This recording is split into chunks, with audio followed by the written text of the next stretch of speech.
अच्छा तो बच्चों हम आगे बढ़ते हैं। आज हम पढ़ेंगे एक की मात्रा के शब्द और आई की मात्रा के शब्द। बच्चों हम इनके अंदर अंतर भी ढूंढेंगे कि एक की मात्रा और एक की आई की मात्रा में क्या अंतर होता है। तो बच्चों यहाँ लिखा हो जैसे सेब सेब, भेड़ भेड़, मेला मेला, गणेश गणेश। तो बच्चों एक ही मात्रा के अंदर तो हम प्रॉपर बोल रहे हैं से बोल रहे हैं। और यही शब्द जैसे से लिखा हुआ इसके एक ही मात्रा लगी हुई है, यहाँ पर भी से लिखा हुआ इसके आई की मात्रा लगी, तो हम इसको क्या बोल रहे हैं से, और इसको हम क्या बोलेंगे सही। क्या बोलेंगे बच्चों इसको सही सही सैनिक, इसको बोलेंगे सैनिक। इसको बोलेंगे सेब, इसको बोलेंगे सैनिक। जैसे कि इसको हम बोल रहे हैं मेला और इसको हम क्या बोल रहे हैं मैना। मेला एक तो हो गया मेला और इसको हम क्या बोलेंगे मैना। जैसे ये हो गया गणेश अणे, मतलब अणे में एक ही मात्रा आ गई, तो इसी प्रकार इसको हम क्या बोलेंगे थैला थैला। मैदान मैदान हो गया ना, तो आई की मात्रा में आई लगाना है। जैसे कि ये हो गया भेड़, भेड़ में सीधी सिंपल सी मात्रा आ रही है भेड़, इसको क्या बोल रहे हैं मैदान। तो बच्चों यही है अंतर इसमें एक ही मात्रा में और आई की मात्रा में। इसी प्रकार से आपको भी ये जो पार्ट है उसको रीड करना है, जो मात्राएं दी गई है उसको रीड करना है, समझना है। जैसे लिखा हुआ है बेल, खेल, रेल, मेल, चेला, मेला, बेला, रेला, सवेरा, बसेरा, कमेरा, चचेरा, सहेली, पहेली, देहली, अकेली, लालटेन, मलेरिया, रेलगाड़ी, मज़ेदार।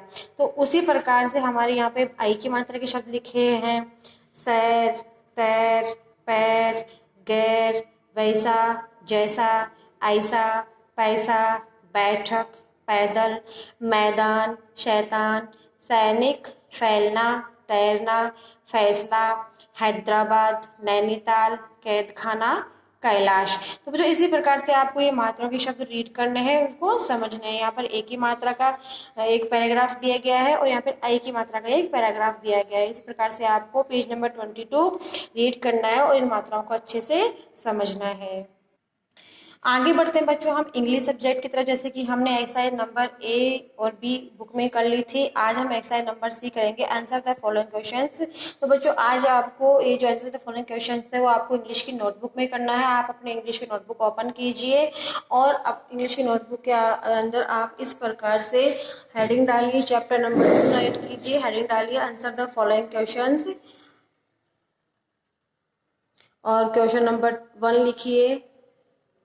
क्वेश्चन नंबर 1 राइट हो रखा है, where do Ranjan and Rashmi live. यह लिखा हुआ है where do Ranjan and Rashmi live. Ranjan और रश्मि जो थे वो कहाँ रहते थे।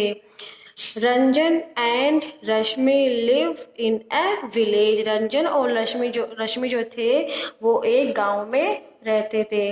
क्वेश्चन नंबर 2 है बच्चों, mention the places they cross on their way to school. हमें वो प्लेसेस मेंशन करने हैं, यानी कि वो जगह मेंशन करनी है जिनको उन लोगों ने रास्ते में क्रॉस किया था। कौन कौन से स्थान थे ऐसे जिनको रंजन और रश्मि ने रास्ते में क्रॉस किया था।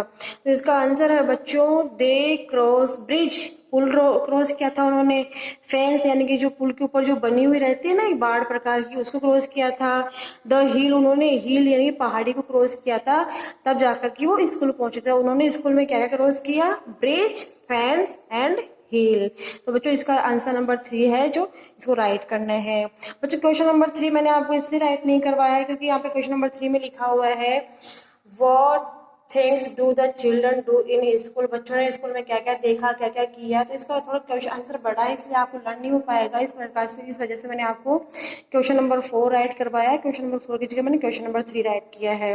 Do the children love their school. क्या बच्चे अपने स्कूल को प्यार करते हैं। तो इसका आंसर है बच्चों yes the children love their school very much. हाँ, बच्चे अपने स्कूल को बहुत ज़्यादा प्यार करते हैं। तो बच्चों आपको इसी प्रकार से आपके इंग्लिश की नोटबुक के अंदर ये क्वेश्चन आंसर्स राइट करने हैं, साथ में इनको लर्न करना है। लर्न करने के बाद आपको अपनी रफ नोटबुक में इनको राइट करके देखना है कौन सा क्वेश्चन रॉन्ग, कौन सा आंसर रॉन्ग है, कौन सी मीनिंग्स रॉन्ग है।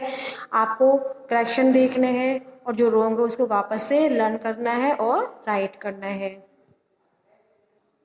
आगे बढ़ते हैं बच्चों हम मैथ सब्जेक्ट की तरफ। जैसे कि हमने एक्सरसाइज नंबर 1.7 में क्वेश्चन नंबर 5 किया था कल, तो आज हम एक्सरसाइज नंबर 1.8 की क्वेश्चन नंबर 1 और 2 दोनों करेंगे। बच्चों यहाँ लिखा हुआ है circle the biggest number. Circle the biggest number यानी कि इसमें से हम तीनों में से हमें देखना है कि सबसे बड़ी डिजिट कौन सी है, सबसे बड़ा नंबर कौन सा है। 48 सबसे बड़ा है, 92 सबसे बड़ा है, या फिर 69 सबसे बड़ा है। तो बच्चों इन तीनों में से 92 सबसे बड़ा है। क्यों बड़ा है? क्योंकि ये 48 और 69 से बाद में आती है, और जो नंबर बाद में आता है वही सबसे बड़ा होता है। इस प्रकार से आपको ये जो 1 2 3 4 5 6 7 8 9 जो क्वेश्चन दिए गए हैं, इनको इसी प्रकार से सबसे बड़े वाले डिजिट के ऊपर सर्किल करना है बच्चों। नेक्स्ट में क्वेश्चन नंबर 2 में है सर्किल द स्मॉलेस्ट नंबर। बच्चों इसके अंदर हमें सबसे छोटी वाला डिजिट है उसके ऊपर सर्किल करना है। 28 79 और 61 इन तीनों में से सबसे बड़ी डिजिट कौन सी है?